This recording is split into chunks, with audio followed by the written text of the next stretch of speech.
All right, I think we'll kick off. We have a lot to cover today. I'm very excited to have all of you here. For those of you who I have not met, I'm Kathy Zimmerman. I'm the Associate Vice President in University Academic Affairs, and really happy to welcome you on behalf of the Council on Online Education and on behalf of University Academic Affairs.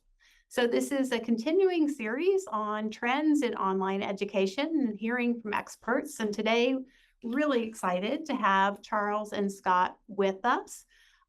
They will share insights from decades of experience at RNL as well as in other roles in higher ed and elsewhere. And I'll let them introduce themselves and their backgrounds.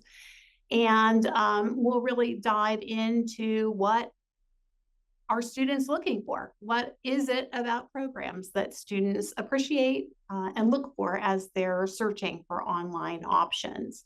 So the format today will include about a 20-minute presentation from them on data that is hot off the presses. So you're one of the first audiences, and it will go quickly, but we have also built in time for facilitated conversation that will lead, as well as answers to your questions that we would ask you to type into the chat, and we'll relay from here.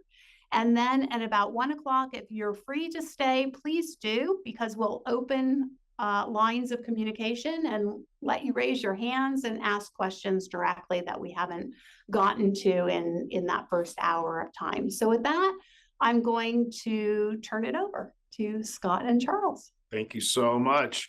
And good afternoon, everybody. It's a pleasure to meet you. My name is Charles Ramos. I'm Vice President at Ruffalo Noel Levitt. And I've been with the firm now for the better part of 14 years. For some of you who may be old enough to remember, I go back to the days of Noel Levitt.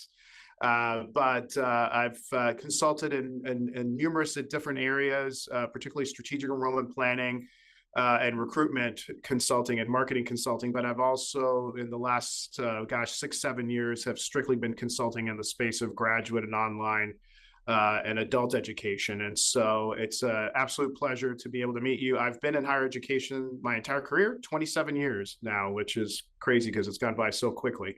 But I've now passed the baton to my friend and colleague, Scott, so he can introduce himself quickly, and hopefully we'll be able to have then the slides up and we'll go from there. Yeah.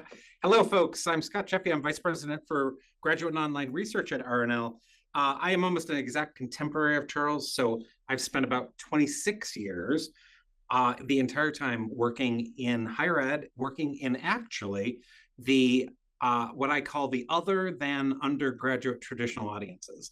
I started in 1996 with a lady called Carol Eslanian, who literally wrote the book on why adults go back to school. So it started with adult undergrad, and then it was grad professional, and then it was more online students, and we did 400 studies during the years that we were together, 2 of which were for Rutgers. We did a big study for the Graduate School of Education, and we did some feasibility work for the College of Arts and Sciences, I think you call it, several years ago. So, and of course, I live in Astoria, so it was just a nice drive down to see you all today.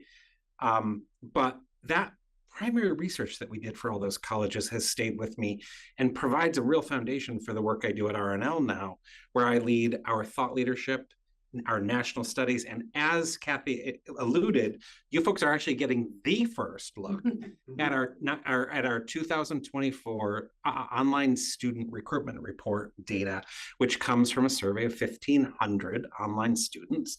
And if you'd like to get on the mailing list to get it as soon as it comes out on May 1st, you can scan that QR code. The report is going to present data from a survey of 1,500 prospective and online and enrolled online students. Prospective was about 2/3 of the 1,500. Enrolled was about 1/3. It focuses on degree only this year. We did not do credit-bearing certificate students. We did that 2 years ago, and if you're interested in that market, you can, the data from the 2022 report is completely valid, but we wanted to have even more in our sample of degree students because we really wanted to beef up as much as we possibly could what we learned about what online degree students, dare I say, expect of the institutions in which they enroll. And this becomes so much more important because with the generational shift from a Gen X/millennial to a millennial/Gen Z population that has grown up in a customized, personalized world, and the level of choice that they have today as institution after institution is expanding their online portfolio, the data on what they expect from the institutions and the way we focus those questions is, what are you doing or what will you do? We try to avoid what do you prefer to do throughout these surveys, because we're trying to really provide tight and the very best data we can about what they really need and want in an online program. So that's enough. Well, just to give you some fast facts as we start to dig in, and this is really just to make sure that everybody's aligned on some basic points that we recognized through the survey itself and the research. First and foremost is the fact that online students really are choosing local. 60% of undergraduates really are only considering programs within a 50-mile radius of where they reside. And 24% are considering online programs within a 100-mile radius from, or plus, 100+ mile radius from where they reside. In addition to that, online students are working. You've got 81% of undergraduate students and 88% of graduate students that were employed when they began considering online programs. And then the other interesting component here too is that most online students consider multiple programs. And this is key because it's only just about a handful of years ago that the majority was skewed the other way. 65% now of Gen Z students apply to 2 or more programs, and 62% of Gen Xers apply to only one program. And so what's interesting here is as we start to see that shift that Scott's talking about, what we're seeing here is that shift is absolutely occurring. And what we're seeing is really more competition. That's really what we're seeing here is an introduction of more competition where we're moving from a prospective students just looking at one program to where more of a majority are starting to look at multiple programs. Therefore, we're not the only game in town for all intents and purposes. Online learners, a key aspect that we found, and we found this in previous research, and it continues even today with the new research here, as Scott said, this is hot off the press. Online learners are focused on their careers. And so when you look here, I mean, as you can see in this chart, you've got the Gen Xers in blue, millennials in that sort of orange yellow, and then the Gen Zers in the lighter blue. You can see that we definitely see that the advancement of a career is a key and the utmost reason why they're going back, and they're going back for an online education.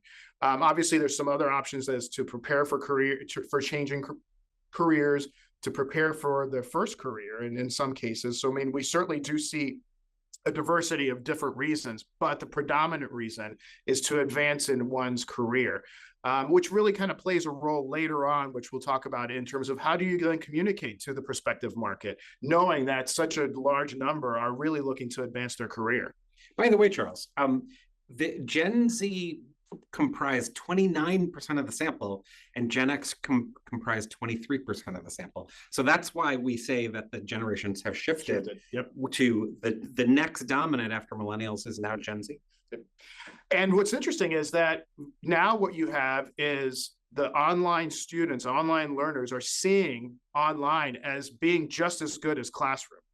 They see no difference. I mean, obviously, that's a key factor. And I know that I was going to say, Scott, I know, has a few points to say on that. This really is an important point. We only ask this to the students that are enrolled now. We have this distinct categories when we screened them in. So only those that are enrolled right now, we asked, how would you rate the quality of your online education experience? I'm sorry, there shouldn't be an S there, when compared with past classroom study.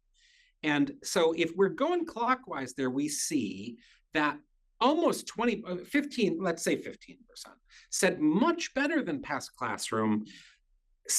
Another third, let's say a third, said somewhat better. The largest portion in that green is about the same. And so we're down to less than 20% that are saying that online experience that they are in today was of lesser quality.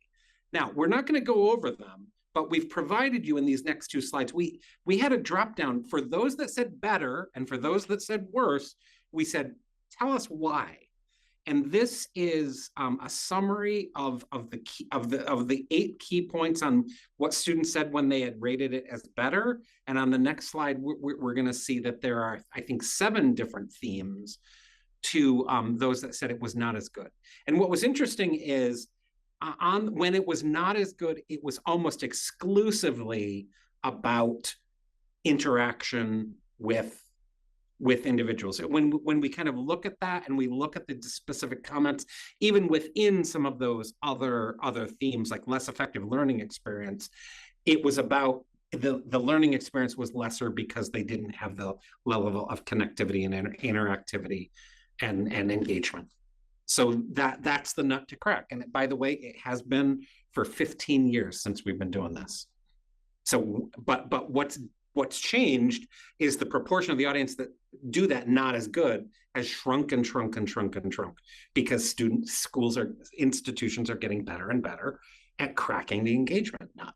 So anyway, yeah. I mean, and when you look at it, and kind of in a sense piggybacking on what Scott said, obviously the biggest concerns are really focused on interaction and technical issues, and I think that's something that we need to know, not only in terms of our ability to be able to better serve our online students, but it's better serving them knowing that, for us to be able to really succeed is really hinged on the fact that one, not only do you enroll those students, but then you have to keep them, retain them, and help them persist through to graduation in a somewhat timely manner.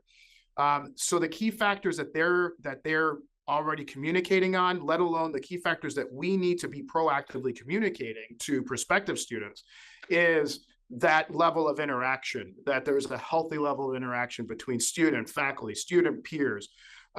In addition to it, that the technical issues or concerns that they have in coming in, remember, particularly as you look at the different generations, you've got Gen Zers that are more already very in tune with technology. You have Gen Xers, it's a mixed bag. Yeah. And so no matter what those concerns may be, those technical expectations, let alone issues that they have in mind, we need to be able to help mitigate those early, because then that only helps to sort of, in a sense, grease the skids to be able to get a student feeling more comfortable about what Rutgers can deliver versus somebody else that they're going up against. So those could be anything from if I happen to have a glitch, what support do you have? Do you have 24/7? Is it only during office hour or during office hours or business hours? What happens if I'm taking my course or working at 2 o'clock in the morning? What type of support do I have? That so those are things that are literally going through their minds. Do we have the ability to be able to support them on that front? One last thing I would say about that is note that not more than 38% had a concern with their online study at all. Yep. And this is one big area of change. 5 years ago, those top numbers, and by the way, it was quality of educational experience and then lack of interaction and then technical issues, were in the neighborhood of 60% of online students saying those were their concerns about online study. So again, I think it's the pandemic, everything that they've gone through has mitigated a lot of the concerns of as recently as 5 years ago. Sorry. And then also, I mean, I think that in some cases we're not surprised, but it certainly reaffirms online students want flexibility in their progression, and that flexibility does not come at the cost of consistency, though. They want that level of consistency in their courses, and so they want to be able to accelerate.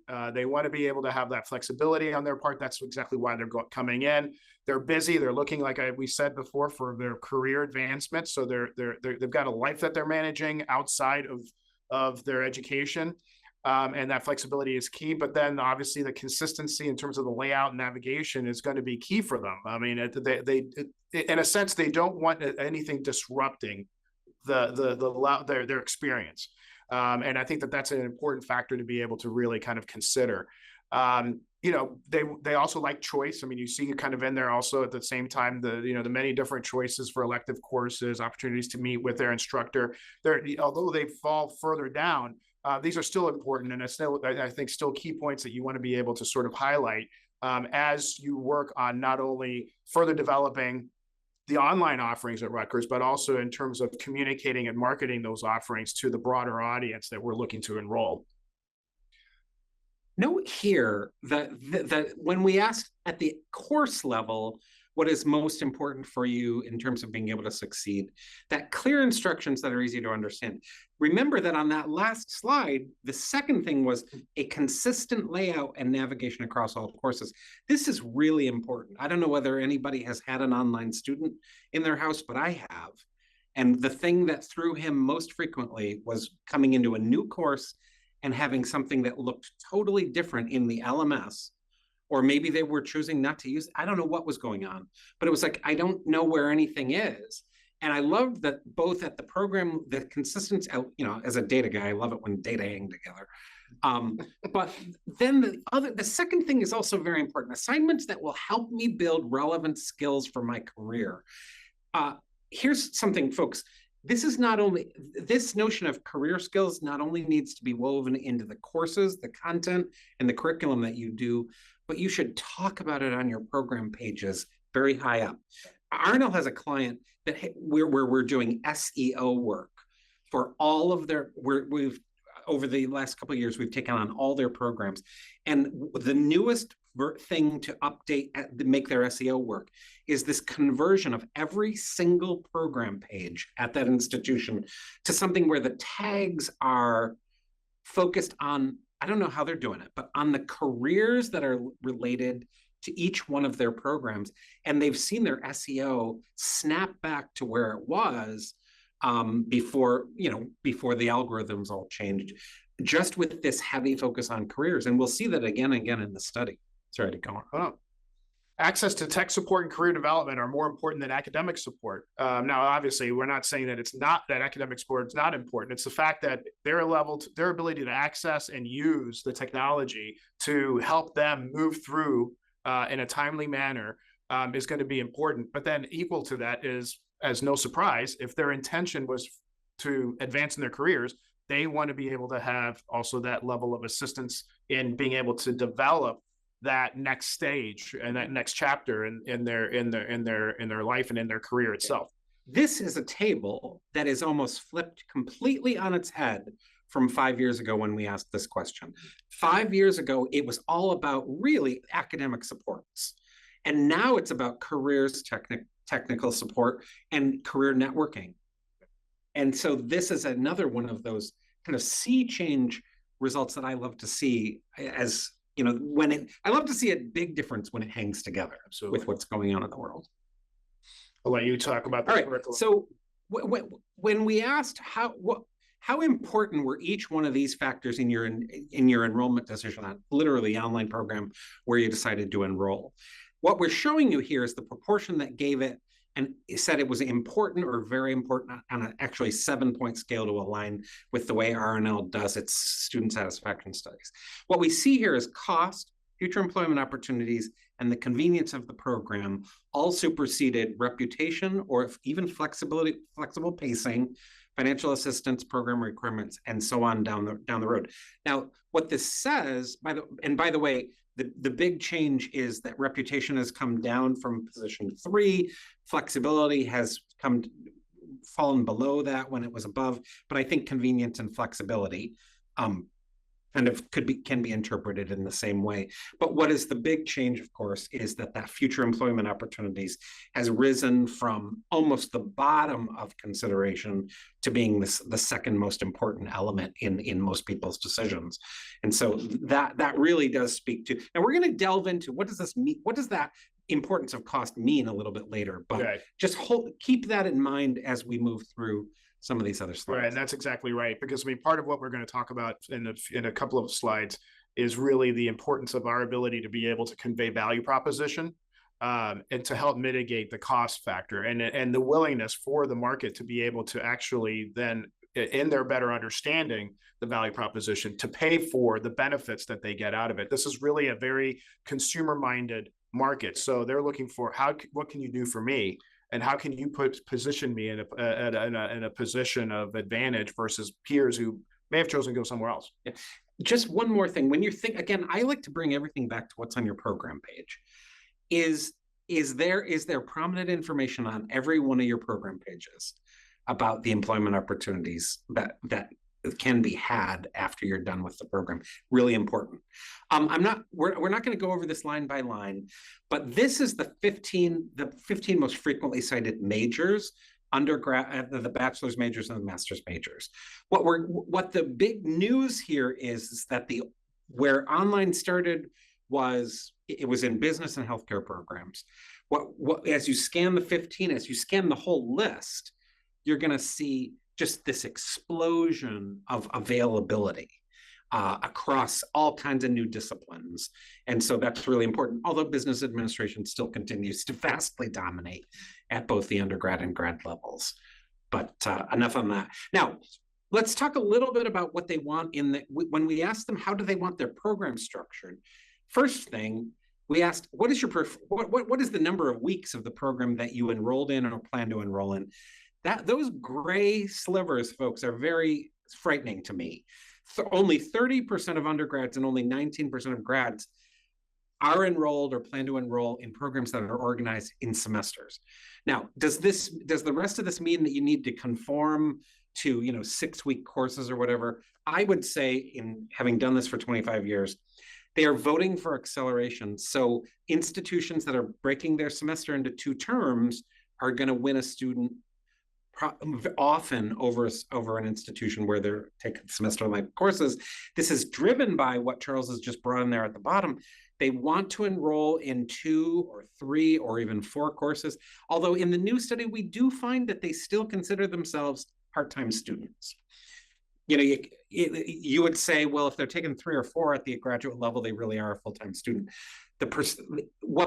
When we ask the question, are you enrolled full-time or part-time, it's more of a perception. And I think what they're saying is they think of themselves as a part-time student because they're working also, irrespective of the number of credits they're taking. And one of the things that I always like to kind of bring up here, and I joke around, especially because I always say the CFO always loves this, because what they see is shorter terms, more courses per term, so realized revenue coming in at a faster pace than what it would have been traditionally. So it's kind of absolutely. When we asked them, we dispelled a couple of myths, not myths, but urban legends. I don't know what we want to call them. When we asked, are you enrolling in a self-paced online program or a more structured program? We gave them a little bit of help on what that means.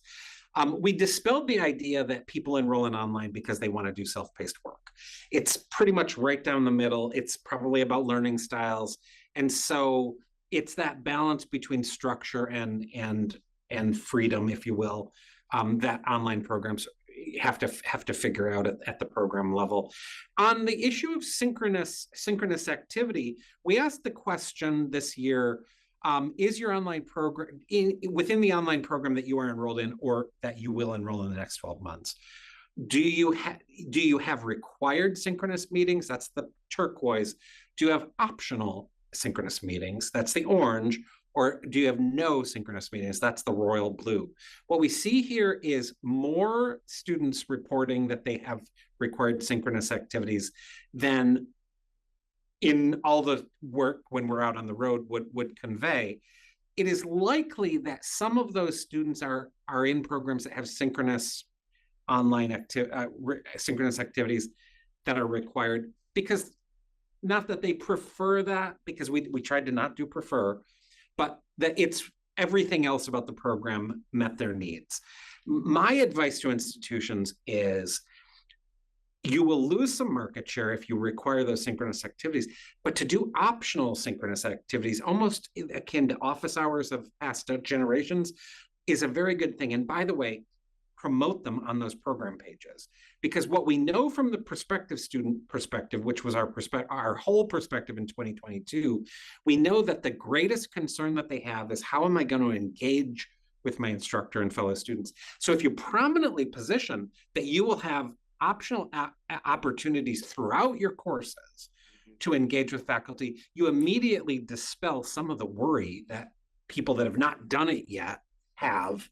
And then, of course, once they get into an online program, they realize there are all these incredible, sophisticated ways that institutions are engendering engagement without having to do a synchronous activity. So anyway.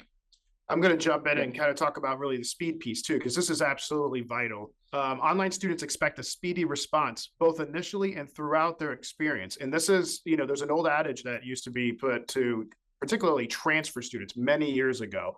But now one can easily attribute it to them, which is they want to get in, get through, and get out. And that is not just through the program, but also through the enrollment process of deciding which program to go.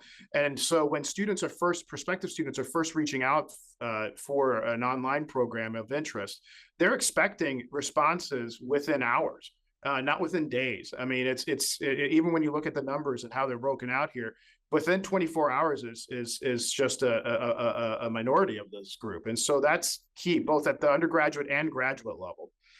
The other thing too is the marketing that goes to them.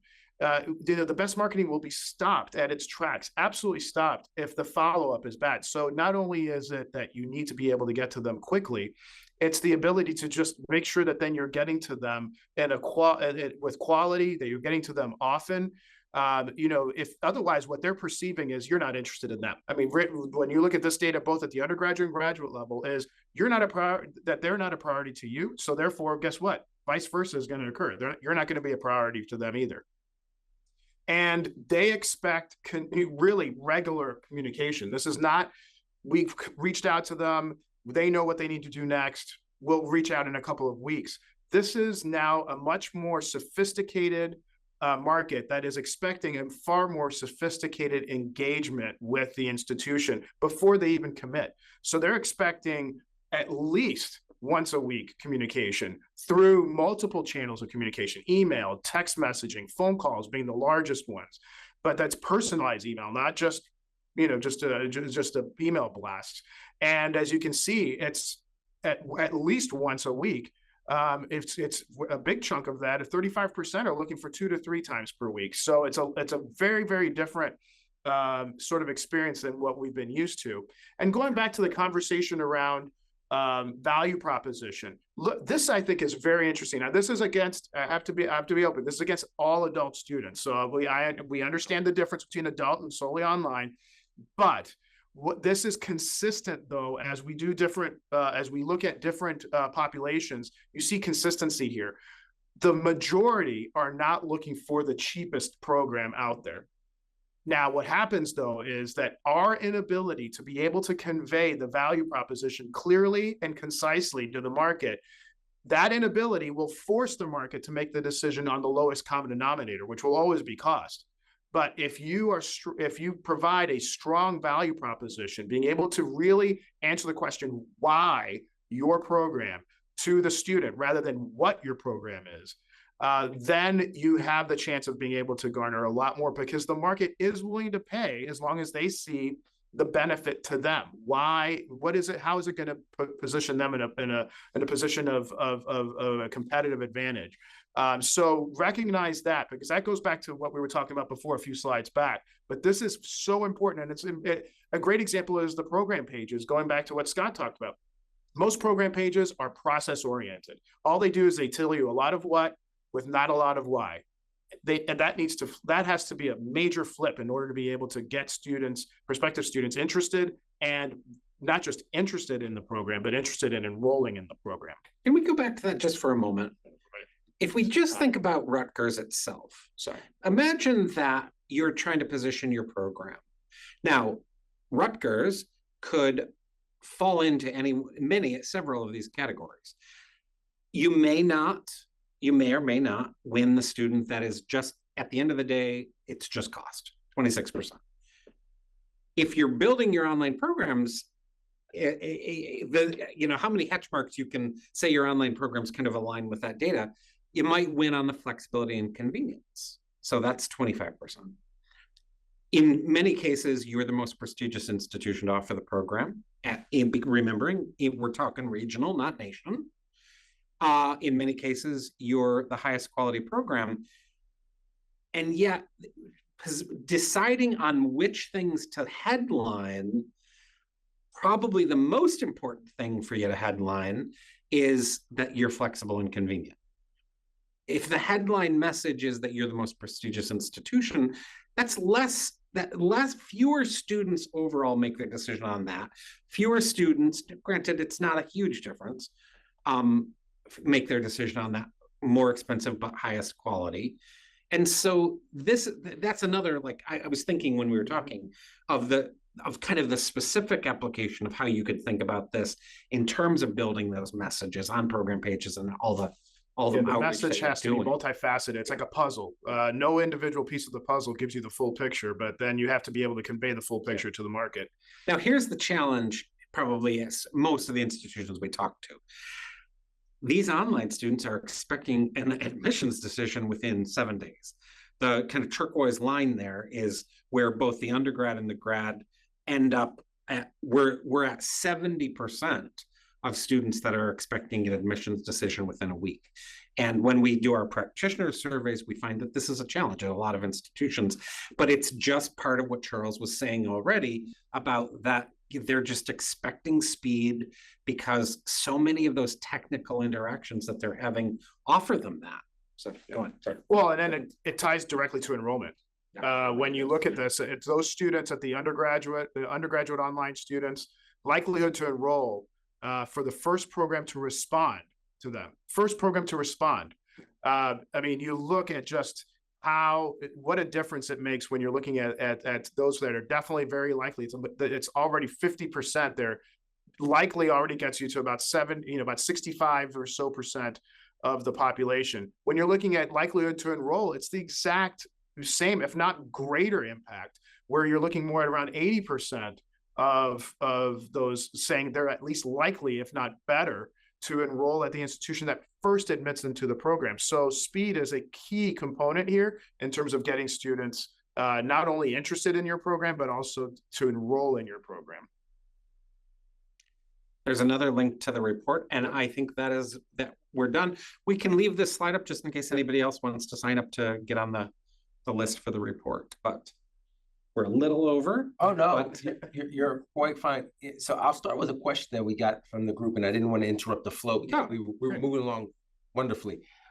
So one of the questions when we were talking earlier about the interactions, the one concern or one of the main concerns from students are that, they're either interactions with the peers or with the instructor.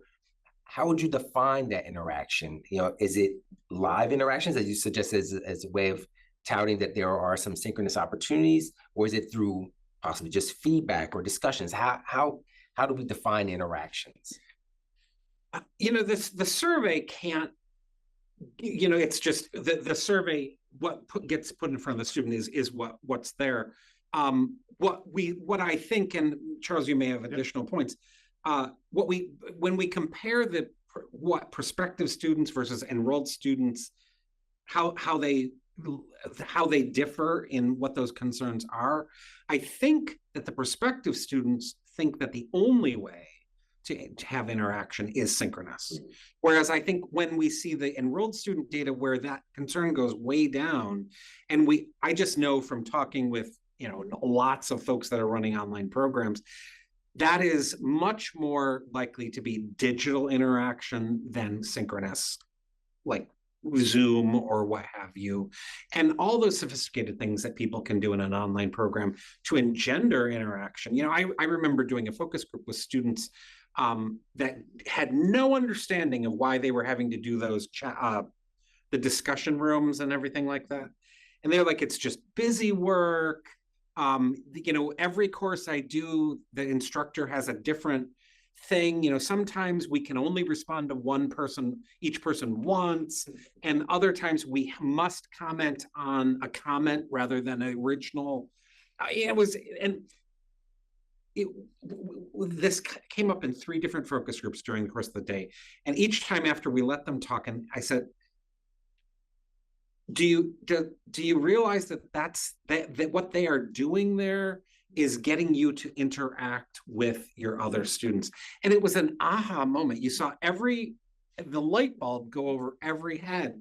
And what my feedback to that institution was, you may need to do a little bit more explaining why you're having them do what they're doing, because it might go right over their head, and that immediately kind of alleviated this is busy work. No, it's not busy work at all. It's how they're having you interact, and that's a real simplistic one. But yeah.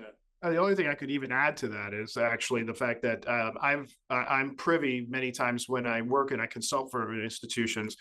If they do work with us also on some of our surveys, this is for their current students. We do surveys of online students for particular institutions to sort of assess their how satisfied they are in their online learning at that particular institution. Consistently across the board, when they talk about the engagement piece, it's consistently what gets dinged is that relationship between student and faculty. It's just lack of communication, lack of engagement in that front. I mean, it's uncanny to the point where I've commented to our team. It's like it just seems like it's a carbon copy. Over the numbers are different, and it's a carbon copy issue. One of the challenges, though, and I think this is managing expectations issue, is that part of that issue of that engagement with your instructor is not method, it's timeliness. Yes. And they have this expectation and it's unreasonable. I'll just say it's unreasonable. But it is. That if they put in a comment, they have a chat function for their course or whatever it is, at midnight, that they will either immediately get a response from the professor or first thing the next morning. And so I think that those two things, there needs to be a meeting of the minds. Students need to understand that it's not going to be immediate. And probably instructors need to realize that it may have to be more timely than what they would have to do in a classroom course. That there's probably a meeting there. Well, how about if we take down the slides and but we will share the slides after the meeting. I guess so. And then we have a bigger Perfect view. Yes, if we're not little. I have another question from the chat here. I think your data is mostly from undergrad and master's students. Do you have any data or experience with respect to professional doctorate students, EDD in this specific case? And do you think there might be any differences? 7% of the sample was doctoral. So you are right that when we organize by the undergrad and graduate degree in the sample, it is largely master's. I have not done any crosstabs on the new data. What we found in 2022, and that data is still in my head, when we had 10, I think it was 11% doctoral, there was some difference, but not as much as we thought. And of course, that's because this type of doctoral student that selects an online program is somewhat different than a doctoral student that selects a classroom program. I don't have the detail in my head that I could quote back, but yes, there is some difference, and some. But the other thing is some of that is driven by, if I remember correctly, the median age of the doctoral student was also a little bit further up, which makes sense. Right. And that, as we've seen in just some of the visualizations here about the three generations, there are some areas where there's some pretty significant difference by those three generation groupings. And then also there are some where there's not anywhere I thought there would be. And by the way, folks, look for, we're going to do a follow-up report in mid to late summer. After the first report is going to come out undergrad and grad. We're going to organize it all that way.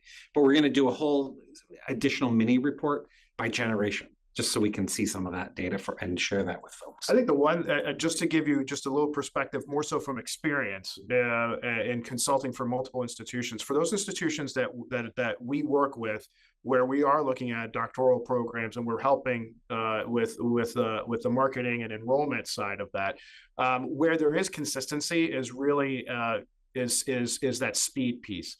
The response time both to an inquiry or, as well as response time to an application is a key or two key factors where we've seen absolute lift when we are looking at comparing funnel data from previous years to the years when we actually started to implement a much more expeditious process. Now, granted, not every, particularly at the doctoral level, not every program can you work within 8 days to make a decision. But when you're considering yourself versus your competitors, and even if you can make yourself be, have that little edge of just even a few days or whatever it may be, it does make that difference, and it's significant enough to be seen in enrollment numbers in and of themselves, or in some cases with institutions that we've worked with where enrollment numbers are not the issue; it's more the quality of the student. Really, the quality of the student certainly has the profile has improved. I took note earlier, and I thought there were two conflicting ideas from the student's perspective of the emphasis on flexibility of being able to accelerate when they need to accelerate through the program, but also take a break. Yep. But then the desire to have a cohort. And so if you're having a cohort, and if people are doing things at different times, those two things are in conflict. So I wonder how programs could imagine their structure and take into consideration the cohort model. I think it must be more individualized in terms of the program of study and what best suits the students' needs in that case. But just knowing that those two ideas were both preferable, but also in conflict. We didn't ask it this year, but we have in many studies that I've done over the last decade, we have actually gotten at that issue because so many programs, in the salad days of my work in the adult space were cohort based. And so we asked a series of binary questions where would you, if you had to choose between this and this, what would you do? This and this, this and this, this and this. And we were getting at the typical elements of cohort. And we were putting them side by side with factors of having to get off the merry-go-round, basically. And what we saw consistently was when we asked a student, would you prefer to go through your program with the same group of students and be pretty sure of a graduation date? Hands down, 75 to 25% say they want that. But when we were asking the specific elements side by side with a marker of being able to get off the merry-go-round, it was just the opposite. It was 75% were saying, I will sacrifice going through with the same students, 75-25, sometimes even 80-20. I will sacrifice the confirmed end date. I will sacrifice because that's just where the practicality in years past of the adult, and that's carried through right to the online student of, I would love to do all those things, but I have to be able to get off the bus. I just mixed my metaphors. Again and again. Yeah. So, Charles, do you have That's back to speed, right? Yeah, Again, it really is. It really is. I think there's really the sense of what you find is flexibility and speed rule the day.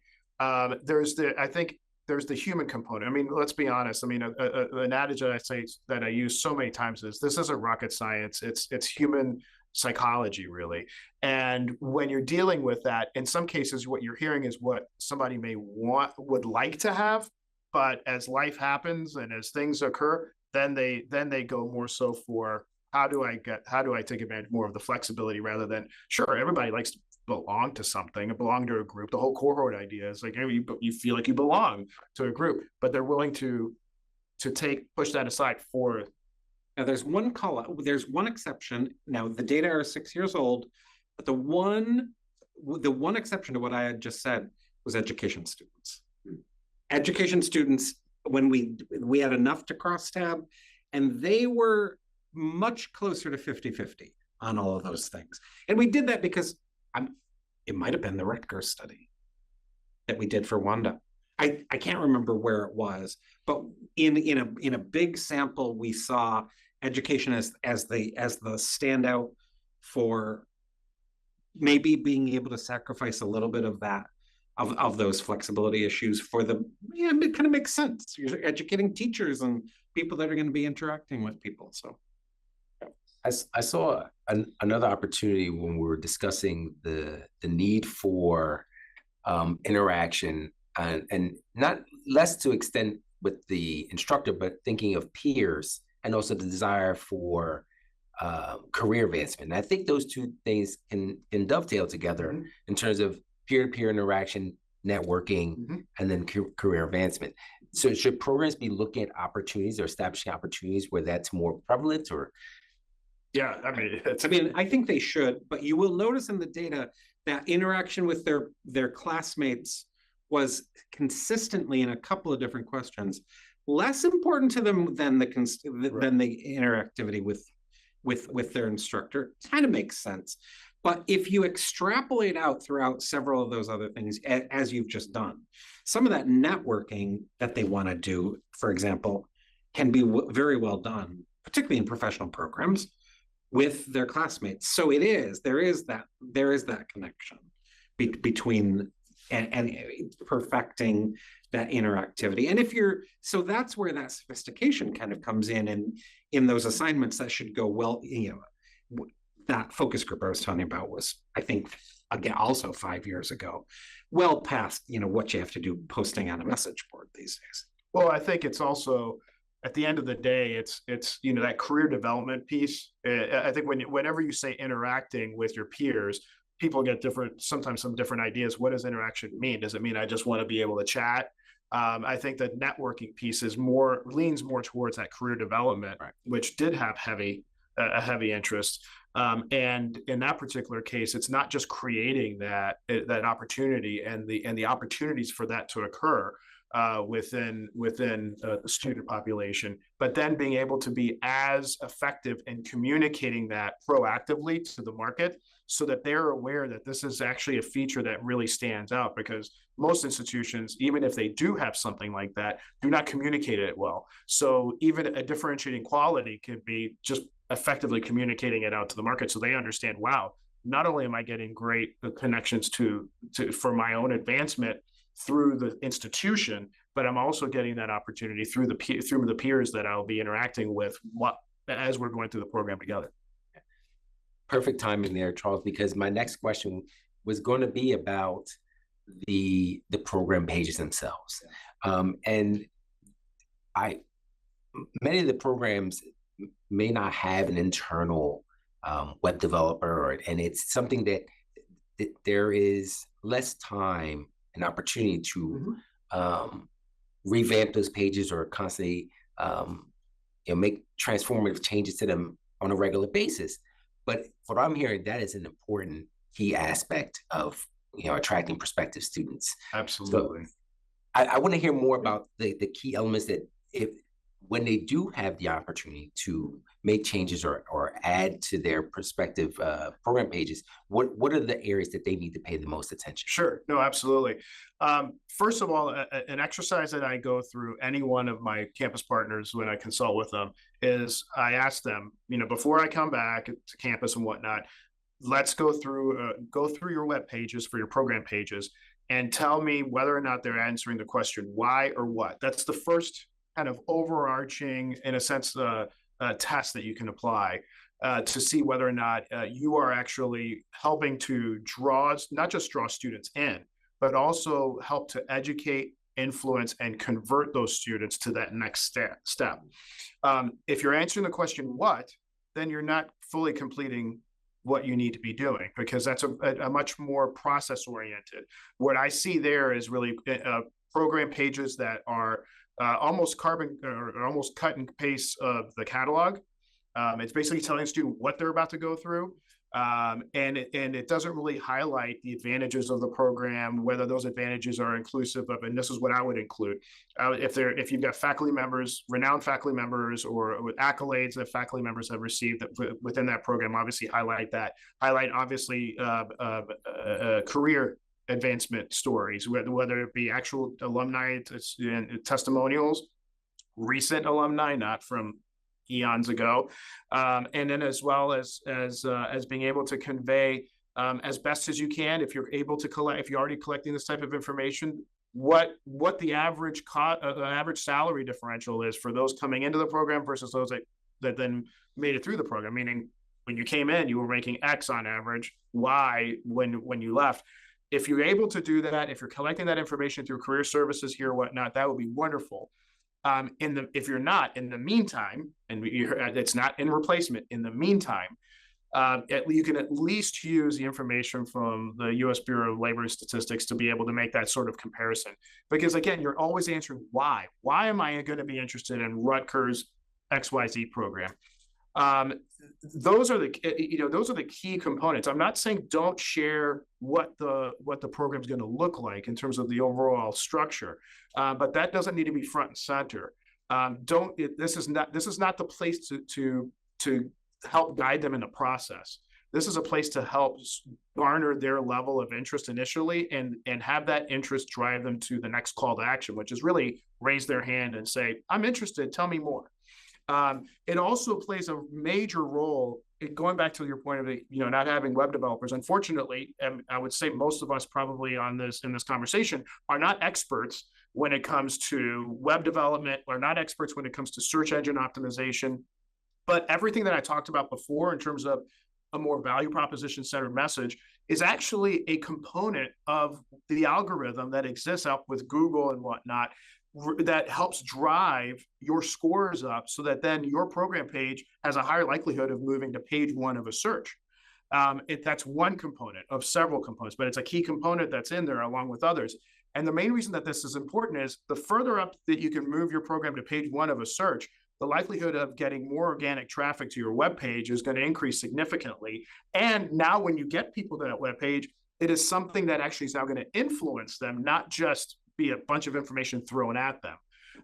And that's a key factor that's there. And it's always important. We all know this is organic traffic the conversion rate to enrollment is 7 times that any other lead source. So of course you want to be able to make sure that you're driving as much, but once you do drive that volume, you want to make sure that the experience that they're having is more tied to them rather than us trying to get as much information as possible. I mean, this is not an exercise of, quenching somebody's thirst with a fire hose. This is an exercise of being able to feed them what they need to know, tied to what they are now interested in finding out about you. Could I just be a little bit, I mean, that's comprehensive. Could I just be a little bit more granular? I do competitor analyses where we literally use program pages from competitor institutions to help institutions differentiate. Here are 3 things that every program ought to do, or maybe one not to. One, let me be dogmatic and say every single program description ought to start with, our program in X will prepare students to A, B, C, and D. There should also be the best websites that we're seeing have started to incorporate a little box very prominently that has typically 4 key things that every student is looking for: the number of credits of the program, the per credit cost, the estimated time to complete the program, and then that 4th element is often, it varies, but those are the things that we know students are looking for. So there's a 3rd. And then the last thing is, Charles mentioned, yes, absolutely. Eventually you should get career outcomes for your graduates, but every program that you have has a CIP code, the program code that is linked by education department, did this for many years, to the occupations that are formally linked to it. You can have another box on a program page that says, in this state or in a 100-mile radius, there are X number of related jobs, there are X number of related openings, there are X, and here is the X growth over the next 5 years. Just those 3 things can be very top level. So those are 3 things that you got to do. Here's another thing though.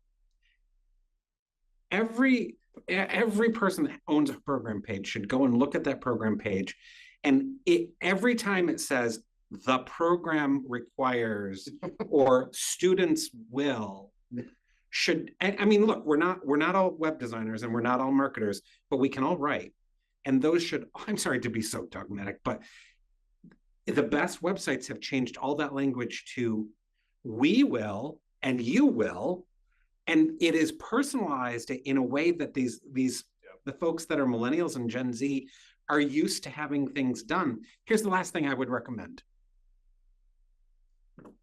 go and take, for every person that owns a program page, go and take a look at either the Southern New Hampshire University, Western Governors University, or possibly at the graduate level, the Capella University page.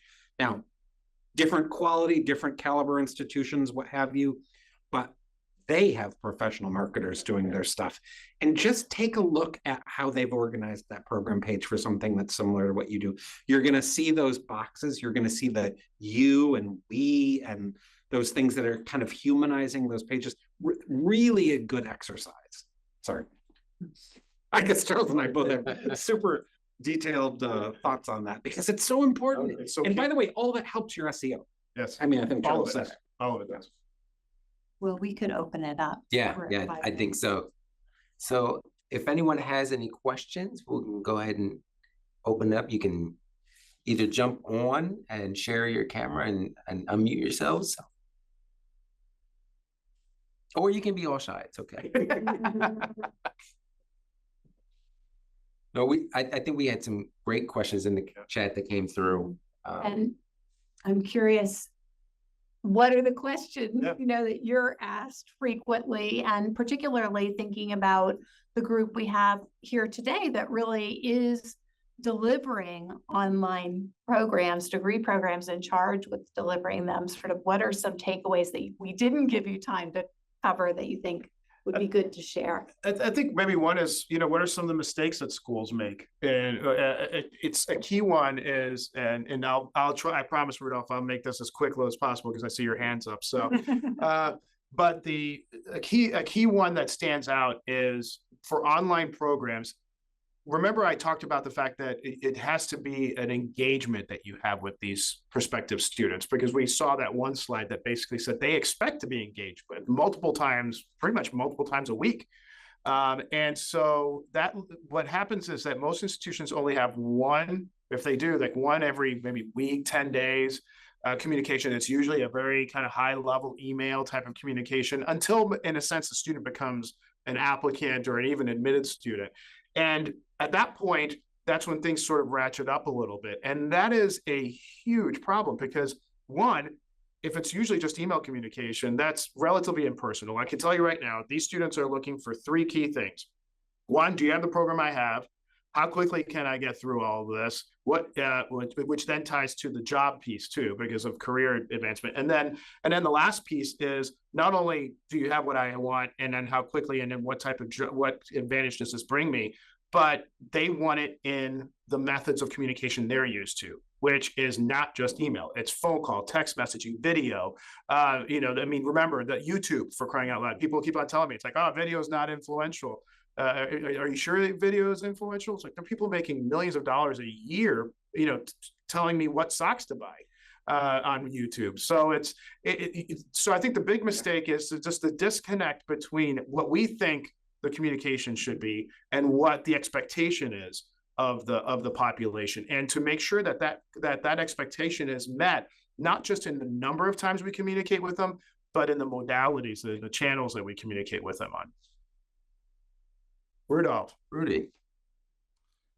Thanks so much, and both Will and Kathy know I'm not shy, so I'm happy to be the first one here. My question is regarding rankings. Just for background, I'm part of the business school, and I see a couple of my colleagues, Irfan, Alex, and Bill. We're all part of different online programs. But one of the things that happened to us this year was some very positive ranking news from US News. How do we play that up other than we made a couple big announcements, wrote some stories about it, social media, etc., all of that? But are there any other recommendations that you've had? I'll jump in, and then I'll let Scott fill in any gaps that he feels I left. But I think the key thing is, first and foremost to remember is that obviously rankings are great. As you move up the rankings, those are always going to help. Now, it will not in a sense, replace a school's need to make sure that, one, there's still SEO, the SEO is strong. It does not replace the need for speed. Those are things that are constant, and in fact can, if done wrong, will mitigate in a negative way the ranking that you had. But ranking certainly can help. What you need to be able to do, though, is communicate why you're ranked. Connect A to B. Remember, for us, we get it. We live in this world. We are in higher education. But the problem is that sometimes we fall in the trap of communicating as if we were communicating to each other. Why it's so great that we're ranked this way, rather than remembering that we're communicating to a market that doesn't fully understand what got us. What does that mean? What does it entail? We have to connect A to B. And that's and it's not a bad thing. It's a great thing, because it helps you convey exactly the rationale behind why a student should be coming to Rutgers for a degree in business. I mean, that's a key. These are key factors that you can use. It actually opens a door to be able to more effectively communicate the why component. Here's just one more thought on it, and it relates back to one of those slides we showed. Remember in that slide about the trade-offs between cost and other factors, about 15% of online students said that they enrolled in a more expensive program than the most affordable one they looked at because it was the most prestigious or it was the highest quality. Rankings aligns kind of with those two things. So cumulatively between best and most prestigious, you're in the neighborhood of 30% of online students, which just ekes out the flexibility and convenience. Where it gets a little dicey, I think, is if an institution uses I want to be careful, or I don't want to offend anybody, uses pursuing higher rankings as the reason that they can't be more flexible and convenient in the online market, that is likely to not serve them well. But if a program can be highly ranked and align as often as possible with some of those data points that we saw, all the better. Yeah. Do you see what I'm saying? That's so. If you can say that, and then you're also flexible and convenient in relation to some of those other options that they have. Yeah. Excellent. Awesome. Thank you so much. Yeah, you bet. Hi there. Hi, how are you? I guess I'm concerned about our capacity to deliver a high quality online program with all the bells and whistles and multimedia and so on. My husband is actually taking an online program through MIT that has an e-learning company that delivers the content. And I don't know if you have any experience with partnerships like that, or I wouldn't even know where to start, or if it would be worth it, or I'm just curious if that is an option. Yeah, I mean, there are a lot of times institutions, part of what you always have to do is sort of do a self-assessment, right? And in fact, actually, I work, some of the consulting that I do is actually helping institutions do such a self-assessment. What is it that we can and can't do? And this goes across many differing areas. I mean, everything from the development of the courses themselves to the technology to deliver those courses, to the technology support that's needed for those courses. I mean, you just kind of start going through each piece, and I think that one of the key things is understanding what you can and can't do yourselves. And so, first of all, that's the one big thing. The second thing is, we've worked. I mean, obviously, we do some of that work for institutions. So, I mean, that's part of the reason why we help institutions do such an assessment at times, is because we can help with the instructional design and whatnot.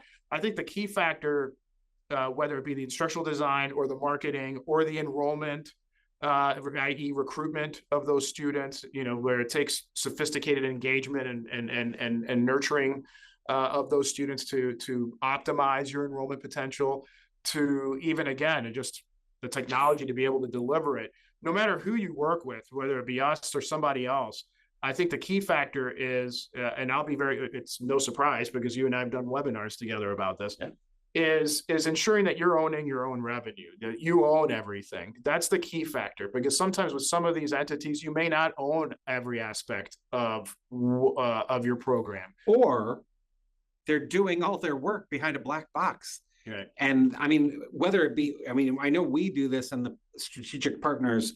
We have that, for example, can even extend further on the instructional design. You have to be able to look over our shoulders so that all of you folks over time can learn from, you know, either the internal expertise that you have available as instructional designers, maybe centrally here, or through a partner, where, because that's the missing piece so often. I would just jump in and give a shout out that a first step at Rutgers is to reach out to Will Pagan and his team and get insights from them as to how to approach this. Yep. Because we do have a full-fledged video studio, 2 of them, so we can help with some of the bells and whistles. Yep. Along with quality. And that's always the best thing. If you've got the ability to do it internally, that's where you want to lean on. One of my thoughts about bells and whistles, if you're just doing bells and whistles for the sake of bells and whistles and it's not adding to the learning experience, might as well save the money. Yeah, the online students today are, I would put this across almost every student population. They're very savvy, and that savviness really stems from a very different mindset towards education than what we went through ourselves when we went through school and schooling across undergrad and grad.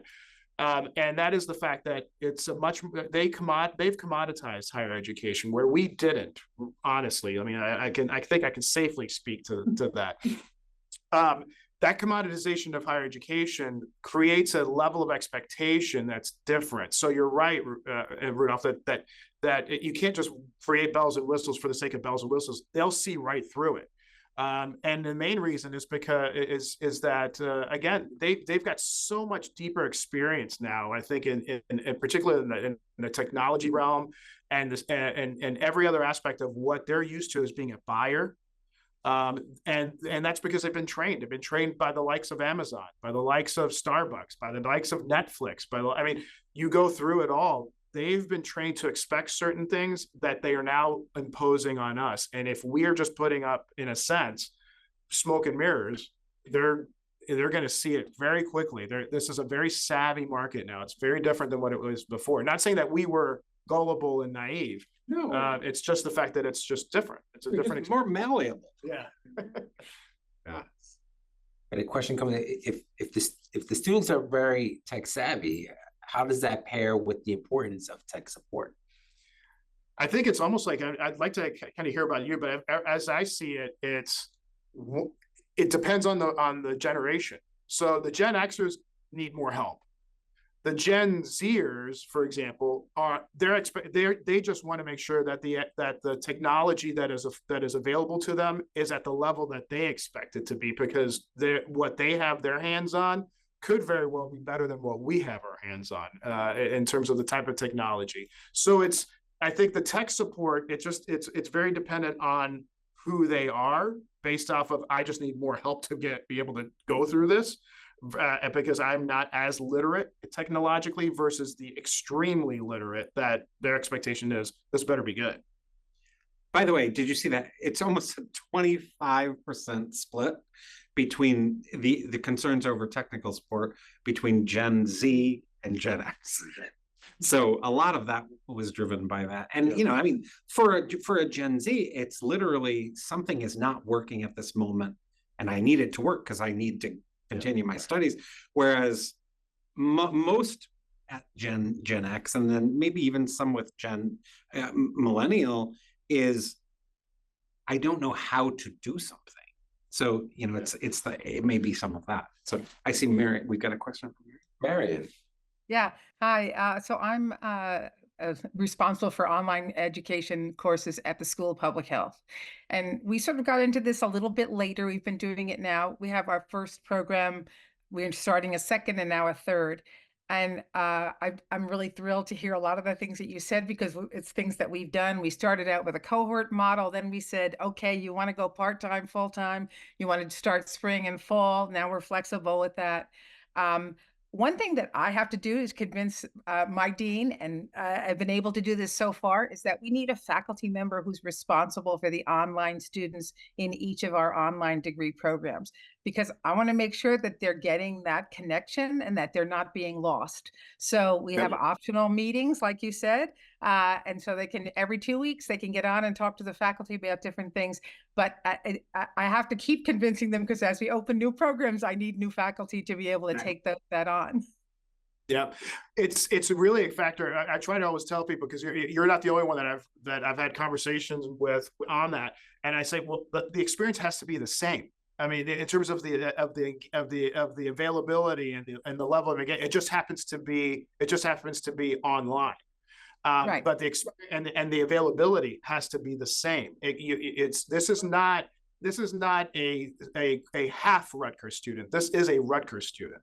Right, and, exactly. and so that's really the mentality you have to go in on it, and recognizing that it is an ever-growing market that certainly, if done right, can certainly provide the results can provide for themselves. Let's just say for the investment being made. And Marion, I don't know whether this is what I'm going to say has been an aha moment at a couple of places when I've said it. Maybe maybe it's not. In terms of making convincing the more faculty members to do that role, I've said two things. One, part of your case, your pitch to them can be, a lot of the time, this is going to be free time that you're able to repurpose, because very few students end up generally coming to these synchronous things. So part of it is that. And part of it is, it's kind of the 21st century equivalent to office hours. I remember I had a professor that used to say, I mean, he was my favorite professor, and he said, at the beginning of every class, he says, I just want you all to know that I am available. I have office hours every Tuesday and Thursday between 2 and 4. I am available to you. I am happy to see you. You are not required to come. And this policy has provided me, he would draw it out, it was really funny, with a lot of free time. and it kind of, I've said that a couple times, and folks have been like, oh yeah, I hadn't thought of saying, this is equivalent to office hours. Right. Well, we actually do require them to do office hours in our asynchronous courses. So we definitely do that. And you're right, I sit and multitask while I'm waiting for the students to come on. But I don't want to sell it as saying that it's easier to teach an online class, because you got to be available, and you've got to connect with those students. And as you said, even once a week may not be enough. You need to be able to respond to them. You're right. And if you were to read through the verbatim answers for why among the students that said their online experience that they're having right now is better than past classroom, there's line after line after line that say things along the lines of, I am getting more attention from my instructor than I did in the classroom. Yep. Because, I think we've all heard this, you can't hide in an online class. Right. Which is funny, because I mean, I know I had plenty of particularly the quantitative side of my higher education. Oh gosh. All right, thank you. Of course. Marianne, I have a question for you though. Sure. Are you, on your program pages, do you have language about that students have regular opportunities to meet, not using the word required, but regular opportunities to interact? Well, no, we don't. And I did look, as you started to say it, I went back to my program page. So thank you. Although they won't do, a lot of students won't take advantage of it, it allays the concern of the prospective student almost immediately of, how am I going to engage? Yeah, exactly. I think there was a follow-up question from before about the tech support, and with the generational gaps and how each may be approaching that, does that also apply to the consistency of the layout and navigation across courses that was brought up before? Is there is it generational that's more concerned about the consistency and layout, or is that? I think that there are typically more questions that are sent into the tech support people on layout from the older students versus younger students. But I am in the house with a millennial that took an online program, and the single greatest frustration throughout his program, and he was doing it at Southern New Hampshire University, so arguably one of these very advanced, in terms of their online operation. And the frustration of in the first time he enrolled into each class, went into the LMS, and it was not organized the same way, was very disconcerting. And so that's a millennial in his 30s that was posing those questions. Don't know. I don't have a verbatim, if you will, on the other ends, but I do think that there's a linkage between that. When I saw that data that we presented on what they want in an online program, I had my own aha moment was, it's really interesting. What those top 2 points really said to me was, the student is saying, I want a lot of flexibility, but I don't want the faculty that are teaching me to have a lot of flexibility. I want them to be consistent. And what happens in a lot of institutions, it's just the opposite. The program will say, okay, we need to have a lot of flexibility as in how we teach you, but you need to be pretty consistent. So it was kind of an interesting juxtaposition I thought in that data point. I use the analogy so many times in terms of, especially with one institution having different looks and feels for different programs or different courses. I tell them I mean, how frustrated, I don't want to say frustrated, but how often have we had some level of frustration when we're jumping from one, online, let's say, call meeting source to another. If you're jumping from Teams to Zoom to I can't remember. I can't think of it. WebEx. Yeah. Yes. It's everything's in a different place. And you're like, oh, where's the share button? Wait a minute. Where's that? I mean, imagine that when the stakes are so much higher in their mind and they're paying for it. And this is an institution that has all of those things, and students could be using all of those things. Exactly. I think we're good. So thank you for being here with us today, and we will follow up with the slide deck and invite you to suggest future topics for this series. And we do have one coming up with the Rutgers Micro-Credentials Steering Committee in May. And so for those of you interested in micro-credentials, look forward to seeing you there. Thank you, everyone.